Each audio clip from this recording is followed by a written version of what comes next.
抬起来，对，好。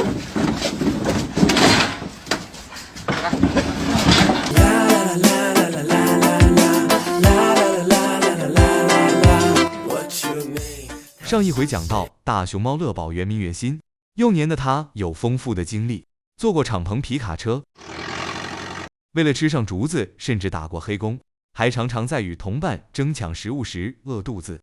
直到遇见温柔的天使鱼奶妈，乐宝才终于品尝到被疼爱的滋味。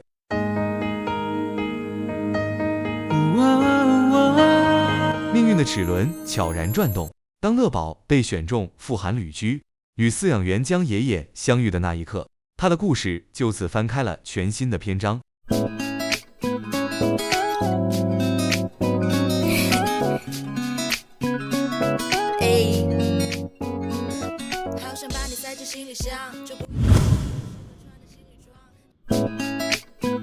2016年，对于当时名为妍心的大熊猫来说，是命运转折的一年。它结束了在临沂动植物园的生活，依照既定安排，乘坐专属运输车辆，在专业团队的悉心照料下，安然返回位于四川的都江堰基地。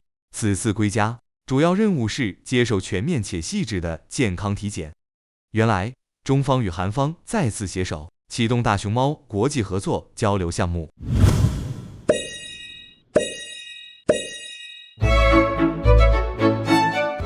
2016年1月初，韩国爱宝乐园的江哲远江爷爷赴四川大熊猫基地，除了挑选大熊猫，江爷爷也与熊猫共同生活几个月。瑞鑫，瑞鑫，华妮，华妮。那时，名为袁心的乐宝热情回应江爷爷。이쪽으로 온다.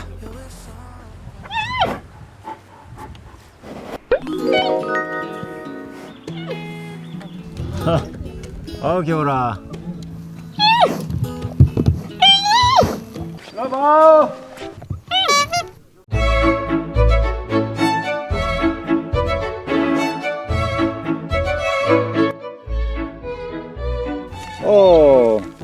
연신 금방 일어섰어. 오, 친구니.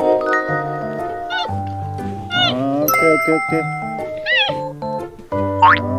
연신. 而彼时叫华妮的爱宝却矜持地回避着呼唤。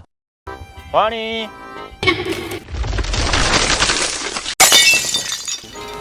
华妮。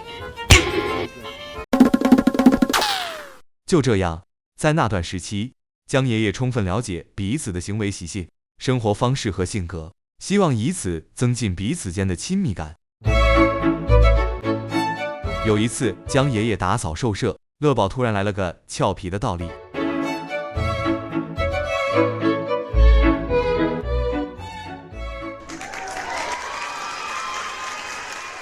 平日里，他撒娇打滚是拿手好戏，玩起来令人忍俊不禁的捉迷藏游戏，乐宝等着江爷爷上钩呢。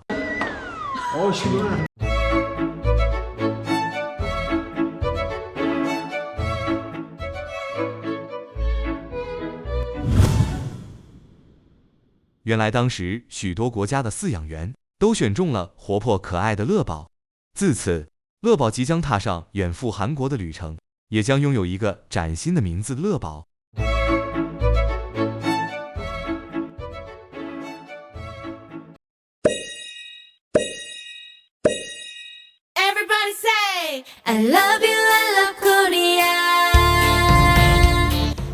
初到韩国爱宝乐园时，乐宝还是个小心翼翼的萌新，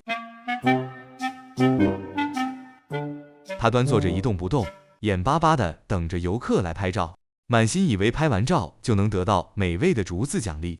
然而左等右等，既没有游客上前合照，也不见竹子踪影。慢慢的，乐宝才发现这里和想象中完全不同。宽敞的场地任他肆意翻滚，新鲜的竹子够敞开吃，即便不配合拍照，也有充足的食物供应。即便如此躺平，乐宝依旧十分懂事，特意展示了爬树绝技，仿佛是在为享用竹子付报酬。나무를사랑해주세요。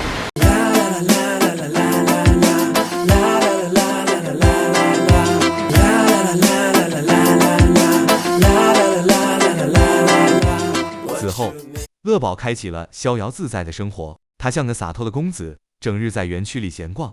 有空时，乐宝对着宋宝花式撒娇，上演温馨的互动日常。老宝，老宝，警察的不打老宝。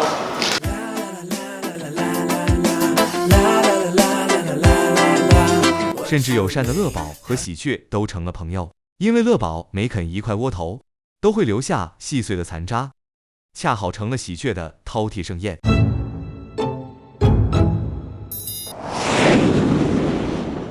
而每当乐宝偶尔吃光窝头，没留下半点碎屑时，机灵的喜鹊就会有这样的动作。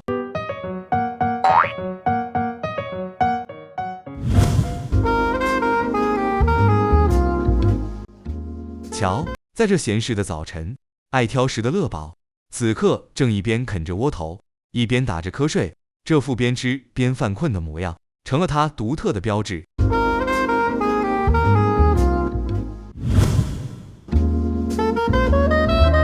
平日里的乐宝和江爷爷的互动可真有趣。 자, 뒤쪽에 우리 러버우가 지금 장굴짐에서 잠을 자고 있는데 우리 러버우가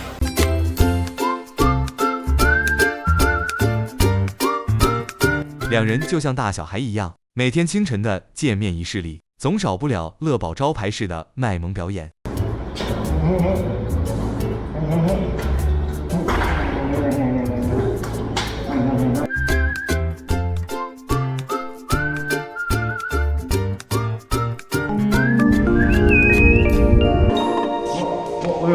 위에 있다.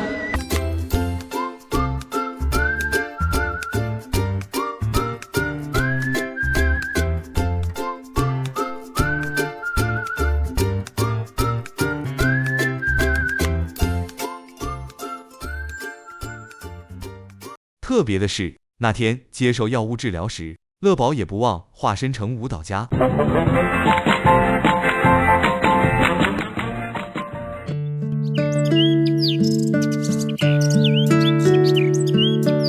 更温馨的是，江爷爷常常陪着乐宝一起锻炼身体。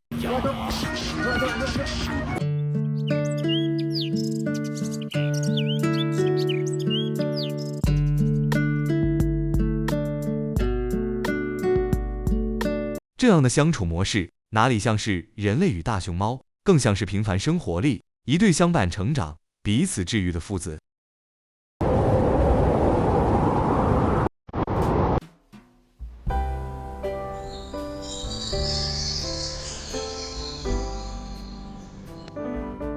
下雪天到了，乐宝全然不受风雪阻碍，尽情撒欢。If it ever thinks of me.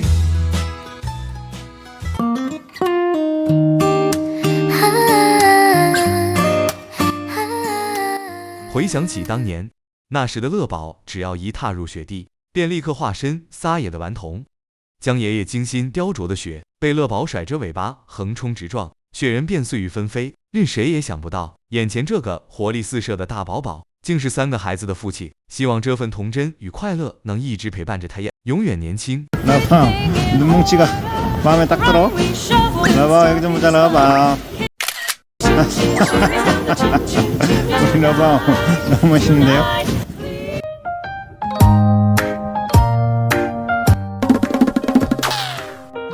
盛熙阿姨为爱宝家族忙里忙外，乐宝为了表达谢意，只要听见盛熙阿姨在厨房忙碌的声响，乐宝就会主动用各种可爱的举动逗阿姨说话。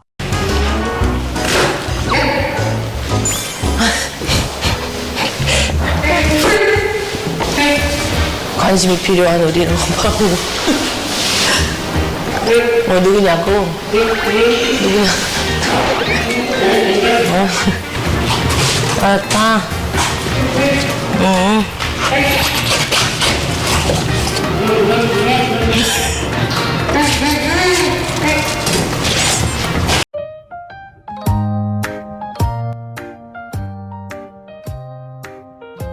不仅如此，善解人意的乐宝在中国时还叫袁心。那时，乖巧的他看到奶妈打扫居住场所，总会灵性的陪伴在旁。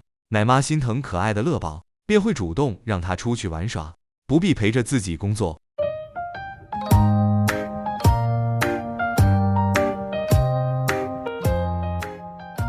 就是在我心目中，每个熊猫它的性格、它的爱好肯定都是不一样的。然后接触到袁心的时候，我就觉得它，给我的感觉就像是一个小孩儿，一个很贴心的贴心小棉袄，很粘人的那种感觉，很会发出的声音，然后就是就像小孩子在找妈妈一样的那种感觉。然后当你和它接触以后，你会发现其实它性格特别乖顺，特别乖巧，它不像是男孩子，它真的很像女孩儿。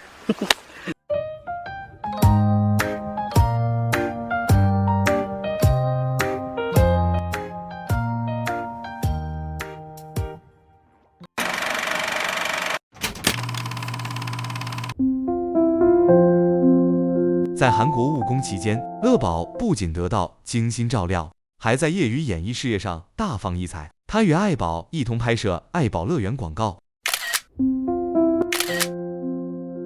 2016年，乐宝在韩剧《结婚契约》中惊喜出镜，镜头里他憨态可掬的模样，一举一动都充满萌趣，瞬间俘获观众的心，成为剧中一大亮点。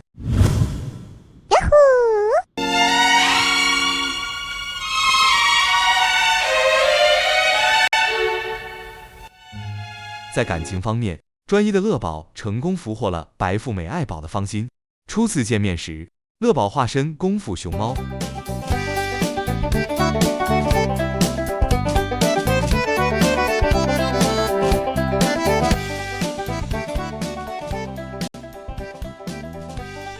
乐宝使出浑身解数，疯狂整活，用真诚一点点融化了敏感的爱宝的心。如今，乐宝3年抱仨，从初来乍到的小熊，摇身一变成为一家5口的大家长，他就是妥妥的豪门贵婿。